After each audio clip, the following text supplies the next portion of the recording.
Tibetan ആത്മീയ ആചാര്യൻ ദലൈലാമയുടെ പിൻഗാമിയെ നിർണയിക്കുന്ന കാര്യത്തിലുള്ള ചൈനയുടെ വാദം തള്ളി കേന്ദ്ര സർക്കാർ. പിൻഗാമിയെ നിശ്ചയിക്കാൻ ദലൈലാമയ്ക്ക് മാത്രമേ അവകാശമുള്ളൂ എന്ന് കേന്ദ്രമന്ത്രി കിരൺ റിജിജു അഭിപ്രായപ്പെട്ടു.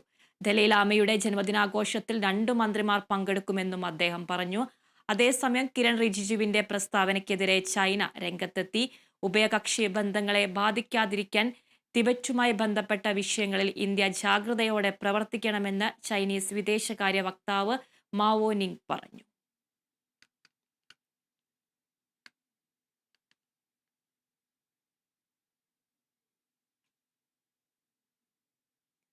തിരുവനന്തപുരം നെയ്യാറ്റിൻകര ജനറൽ ആശുപത്രിയിലെ കെട്ടിടങ്ങൾ ശോചനീയാവസ്ഥയിലായിരിക്കുകയാണ്. തിരുവനന്തപുരം തെക്കൻ മേഖലയിലെ ഏക ജനറൽ ആശുപത്രിയായ ഇവ ദിവസവും ആയിരക്കണക്കിന് രോഗികളാണ് ചികിത്സയ്ക്കായി എത്തുന്നത്.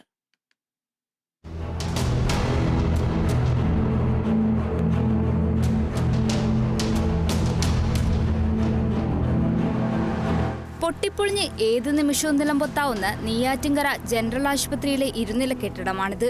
വിണ്ടുകീറിയ ചുമരുകൾ, സിമന്റ് അടർന്നു വീണ പകുതിയിലധികം പുറത്തേക്കുന്തി നിൽക്കുന്ന തുരുമ്പിച്ച കമ്പികൾ, അടർന്നു തൂങ്ങിയ ജനാലകൾ, എണ്ണിയാൽ ഒതുങ്ങാത്ത ഈ ദയനീയാവസ്ഥയെ ഒറ്റവാക്കിൽ അപകടം പതിയിരിക്കുന്ന കെട്ടിടമെന്നേ പറയാനാകും.